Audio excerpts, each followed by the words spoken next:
حضرت خواجہ اویس کرنی رضی اللہ تعالی عنہ یہ صحابی نہیں تھے، لیکن انہوں نے حضور صلی اللہ علیہ وسلم کا زمانہ پایا تھا۔ جو ہی حضور علیہ الصلوۃ والتسلیم کی تعلیم دعوت یمن میں پہنچی، یہ یمنی تھے حضرت خواجہ اویس کرنی، تو یمن کے رہنے والے تھے۔ جب وہ دعوت تبلیغ یمن میں پہنچی اور وہاں پتہ چلا کہ ایک نبی نے نبوت کا دعویٰ کیا ہے، تو حضرت خواجہ اویس کرنی آپ پر ایمان لے آئے۔ حضرت اویس کرنی کی والدہ نابینا بھی تھیں اور بیمار بھی تھیں، اور ان کا آگے پیچھے کوئی اور رشتہ دار قریبی نہیں تھا، نہ ننہال کی طرف سے نہ ددھیال کی طرف سے۔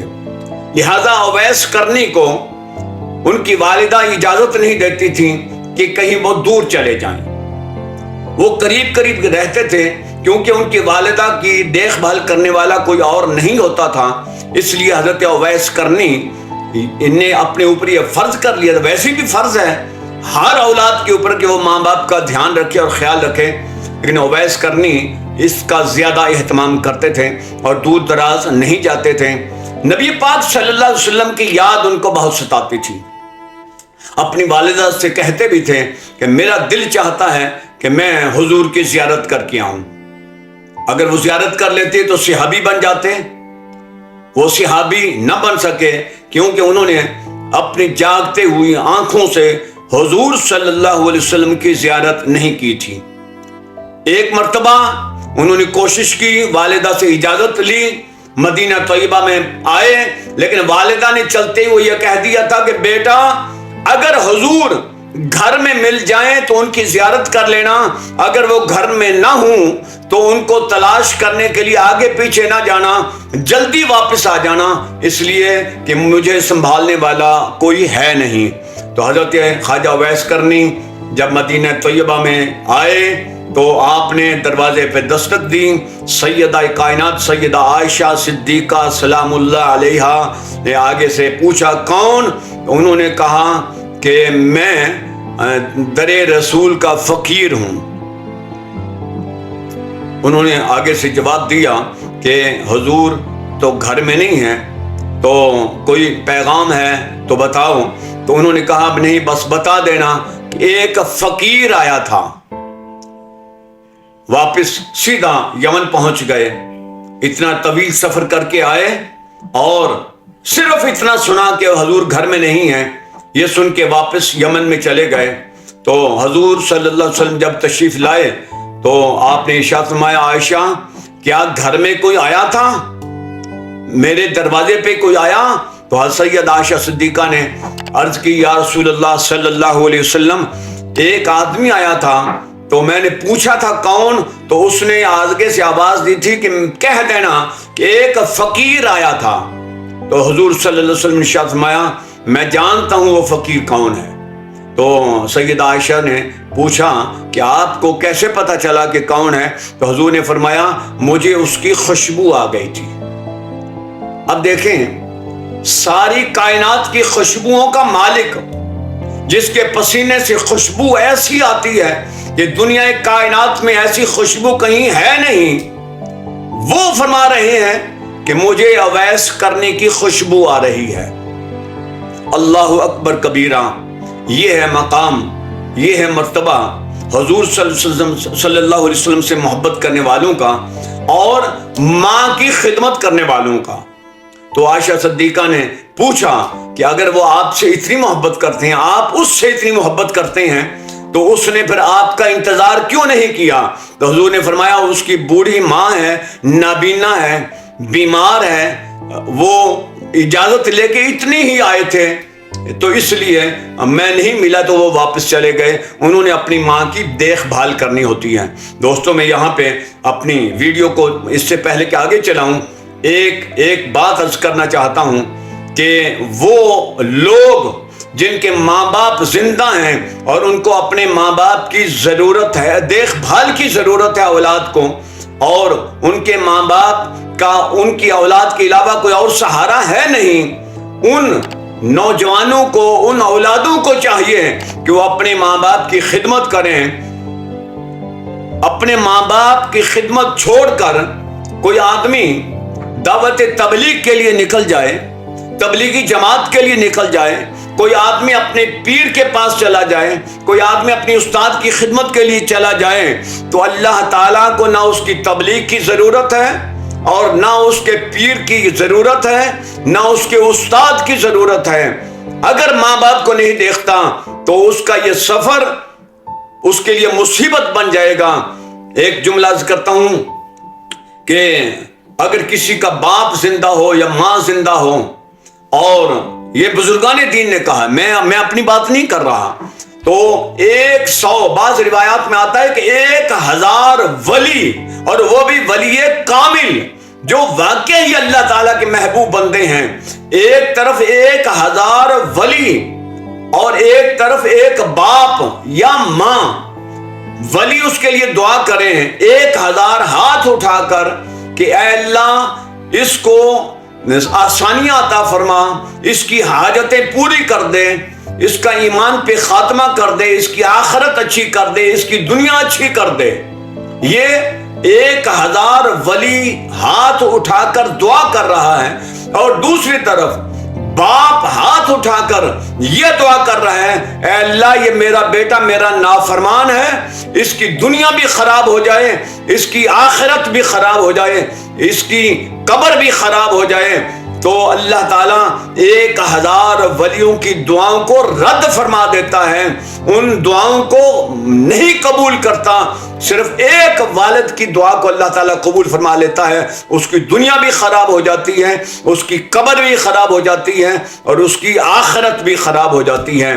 تو اس لیے ماں باپ کی خدمت سب سے پہلے ہے۔ جو اپنے ماں باپ کو چھوڑ کر اپنے پیر کے پاس جا کے کہتا ہے پیر جی میرے لیے دعا کریں، اس سے زیادہ بد نصیب بدبخت انسان دنیا میں کوئی نہیں ہے کہ اپنے ماں باپ سے دعا کروانے کے بجائے وہ دوسرے لوگوں کو جا کے کہتا ہے میرے لیے دعا کرو۔ تو ایسی دعاؤں کی اس کو ضرورت نہیں ہے، نہ ان کی دعائیں اس کے حق میں قبول کی جائیں گی، اللہ پاک رد فرما دیتا ہے ایسے ان کی دعاؤں کو۔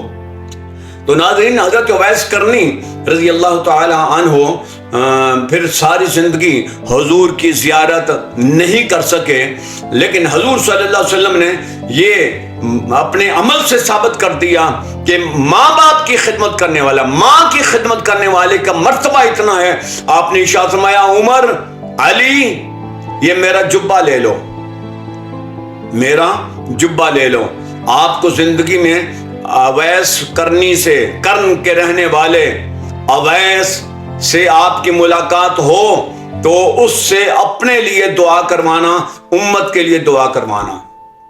عمر فاروق رضی اللہ تعالی عنہ کا دور خلافت تھا، تو حج کے لیے لوگ آیا کرتے تھے۔ اویس قرنی کی والدہ کا وصال ہو گیا، اب وہ آزاد ہو گئے۔ والدہ کی وصال کے بعد اویس قرنی پھر یا کوفہ میں رہتے تھے، یا مکہ میں، یا مدینہ میں، یا پھر قرن میں اپنے علاقے میں رہتے تھے۔ آپ پھرتے رہتے تھے، ایک جگہ پہ نہیں رہتے تھے۔ تو حضرت عمر فاروق ہر سال یہ پوچھا کرتے تھے کہ اویس قرنی آئے ہیں حج پہ؟ 10 سال ہر سال حضرت عمر فاروق حج کے لیے آتے تھے اور کانفرنسیں کرتے تھے، پوچھتے تھے قرن کے رہنے والے لوگ کہاں ہیں، تو پوچھتے تھے کہ اویس آئے ہیں، تو جواب ملتا تھا نہیں وہ تو دیوانے ہیں، پاگل ہیں، انہوں نے کدھر آنا ہے۔ آخری سال حضرت اویس قرنی حج کے لیے چلے گئے، عمر فاروق نے پوچھا کہ قرن سے کوئی آیا ہے؟ تو ایک آدمی اٹھ کے کھڑا ہو گیا، اس نے کہا جی میں قرن کا رہنے والا ہوں، یمن کا، قرن کے علاقے کا، قرن قبیلے سے ہوں۔ تو آپ نے ارشاد فرمایا اویس قرنی کا کوئی پتہ؟ انہوں نے کہا جی وہ حج کے لیے آئے ہیں، تو حج کے ارکان سے فارغ ہو کر وہ اپنا اونٹ کہیں چرانے کے لیے چلے گئے ہیں۔ تو آپ نے ان سے کیا کرنا ہے مل کے؟ وہ تو دیوانہ قسم کا آدمی ہے، جھلا پاگل ہے، تو لوگ ہنستے ہیں تو وہ روتا ہے، لوگ روتے ہیں تو وہ ہنستا ہے، بچے اس کو پتھروں سے مارتے ہیں۔ تو حضرت عمر فاروق نے ارشاد فرمایا کہ پاگل وہ نہیں، پاگل تم ہو۔ اس نے کہا کہ میرا وہ بھتیجا لگتا ہے، میرے بھائی کا بیٹا ہے۔ تو اس نے رج کے اس کے بارے میں کمنٹس جو دیے وہ دے دیے۔ تو حضرت عمر فاروق، حضرت علی المرتضیٰ دونوں اس کی تلاش میں نکلے تو میدان عرفات میں جو حج کے بعد خالی ہو چکا تھا، تو وہاں وہ حضرت اویس کرنی اپنا اونٹ چرا رہے تھے۔ تو چرا کیسے رہے تھے؟ اونٹ چر رہا تھا خود بخود ہی۔ حضرت اویس کرنی نماز پڑھ رہے تھے۔ جب آپ نے دیکھا، محسوس کیا کہ میرے انتظار میں 2 افراد آ کے بیٹھ گئے ہیں، تو انہوں نے اپنی نماز کو مختصر کیا، اور مختصر کرنے کے بعد نماز سے فارغ ہونے کے بعد ان کی طرف متوجہ ہوئے، پوچھا کون ہو؟ تو حضرت عمر فاروق نے پوچھا آپ کون ہو؟ تو آپ نے فرمایا اللہ کا بندہ ہوں۔ تو کہنے لگے کہ تمہاری ماں نے، باپ نے کوئی نام تو رکھا ہوگا؟ تو انہوں نے کہا کہ میرا نام اویس ہے۔ آپ کون ہو؟ تو انہوں نے حضرت علی المرتضیٰ نے ارشاد فرمایا یہ عمر فاروق ہیں اور میں علی ابن ابی طالب ہوں۔ تو جب ان دونوں نے اپنا تعارف کروایا تو حضرت اویس کرنی ہاتھ باندھ کے کھڑے ہو گئے، عرض کی کہ میں چونکہ آپ کو جانتا نہیں تھا، پہچانتا نہیں تھا، تو اس لیے مجھ سے آپ کی شان میں کوئی ایسی گستاخی ہو گئی ہے، مجھے معاف کر دینا۔ تو پھر حضرت عمر فاروق نے نبی پاک صلی اللہ علیہ وسلم کا جبہ پیش کیا حضرت اویس کرنی کو۔ حضرت اویس کرنی سے عمر فاروق کا، علی ابن ابی طالب کا مرتبہ کہیں زیادہ ہے۔ وہ صحابی ہیں، صحابی کے مرتبے کو تابعی نہیں پہنچ سکتا، چاہے رسول اللہ صلی اللہ علیہ وسلم نے ارشاد فرمایا کہ یہ خیر التابعین ہے، یعنی تابعین سے سب سے زیادہ افضل و اعلیٰ اویس کرنی کا مرتبہ ہے، لیکن صحابی کے درجے کو پھر بھی نہیں پہنچ سکتے۔ لیکن رسول اللہ صلی اللہ علیہ وسلم نے عمل سے یہ ثابت کر دیا کہ بعض اوقات بڑے درجہ رکھنے والا، بڑا مرتبہ رکھنے والا چھوٹے مرتبے والے سے بھی دعا کروا سکتا ہے، اور کروانی چاہیے۔ اس کے آگے اس کو دوزانو ہو گئے بیٹھنا بھی پڑے گا۔ تو اس لیے عمر فاروق نے اور حضرت علی المرتضیٰ نے وہ جبہ پیش کیا اور کہا کہ ہماری بخشش کے لیے دعا کر دیں، اور رسول اللہ صلی اللہ علیہ وسلم کی امت کے لیے بھی بخشش کے لیے دعا کر دیں۔ رسول اللہ صلی اللہ علیہ وسلم نے فرمایا اویس کرنی کی دعا سے اللہ تعالیٰ بنی کلب کی بکریوں کے بالوں کے برابر میری امت کی بخشش کر دیں گے۔ اور یہ بھی ارشاد فرمایا کہ اویس کرنی وہ آدمی ہیں کیونکہ وہ اپنے آپ کو الگ تھلگ رکھا کرتے تھے، جنگلوں میں رہتے تھے، لوگوں سے دور رہتے تھے تاکہ لوگ مجھے پہچان نہ سکیں۔ تو روایات میں آتا ہے کہ مسلم شریف کی حدیث ہے کہ رسول اللہ صلی اللہ علیہ وسلم نے ارشاد فرمایا اویس کرنی کی شکل کے اللہ تعالیٰ 70,000 فرشتوں کو پیدا کر دے گا، اور اویس کرنی کی شکل ان کو دی جائے گی۔ تو جب وہ میدان محشر میں پھر رہے ہوں گے تو وہ ملائکہ بھی ساتھ ہوں گے، جنت کی طرف جب وہ چلیں گے تو ملائکہ ساتھ ہوں گے، کیونکہ انہوں نے نہ دنیا میں اپنے آپ کو متعارف کروایا، تو اس طرح اللہ تعالیٰ انہیں اسی طرح چھپا کے رکھے گا۔ یا سیدہ فاطمہ الزہرا کے ساتھ حوران بہشت کی جماعت ہوگی، یا اویس کرنی کے ساتھ فرشتوں کی جماعت رسول اللہ صلی اللہ علیہ وسلم نے فرمایا وہ ان کے ساتھ ہوگی۔ نہ سیدہ فاطمہ الزہرا کو کوئی دیکھ سکے گا، نہ اویس کرنی کی شکل کو کوئی دیکھ سکے گا۔ جب جنت کے کنارے پہ پہنچیں گے، دروازے پہ پہنچیں گے، تو حضرت اویس کرنی کو روک لیا جائے گا، کہا جائے گا باقی چلے جاؤ، اویس کو روک لیا جائے تو اویس کرنی سمجھیں گے کہ شاید مجھ سے کوئی گستاخی ہو گئی ہے، کوئی گناہ میرے آڑے آ گئے ہیں، تو عرض کریں گے اے اللہ مجھ سے کیا توہین ہوگی، کیا گستاخی ہو گئی ہے؟ تو اللہ ارشاد فرمائے گا پیچھے مڑ کے دیکھو۔ جب اویس کرنی پیچھے مڑ کے دیکھیں گے تو لوگوں کی ایک بہت بڑی کثیر جماعت پیچھے کھڑی ہوگی۔ اللہ تعالیٰ ارشاد فرمائے گا یہ مومن ہیں لیکن گناہ گار ہیں، یہ جہنم کا فیصلہ ان کے حق میں ہو گیا ہے، آپ کو اختیار ہے کہ آپ جس کی طرف انگلی اٹھا دیں گے میں ان کو آپ کے ساتھ جنت میں بھیج دوں گا۔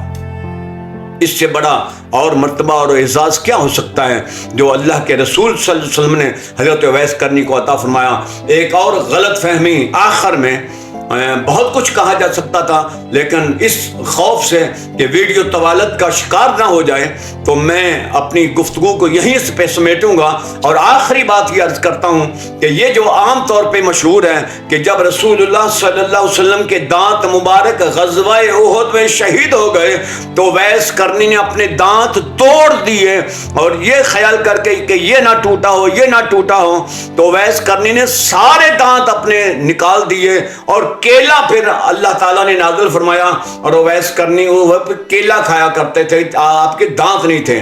یہ مشہور ہے، یاد رکھیے گا، کسی مسند کتاب میں یہ بات درج نہیں ہے۔ اگر رسول اللہ کی محبت میں کسی کو دانت نکالنے ہوتے تو ابو بکر صدیق نکالتے، عمر فاروق نکالتے، عثمان غنی نکالتے، حضرت حیدر قرار نکالتے، آپ کی محبوب بیٹی، پیاری بیٹی فاطمہ الزہرا نکالتی، لیکن ایسا نہیں ہوا۔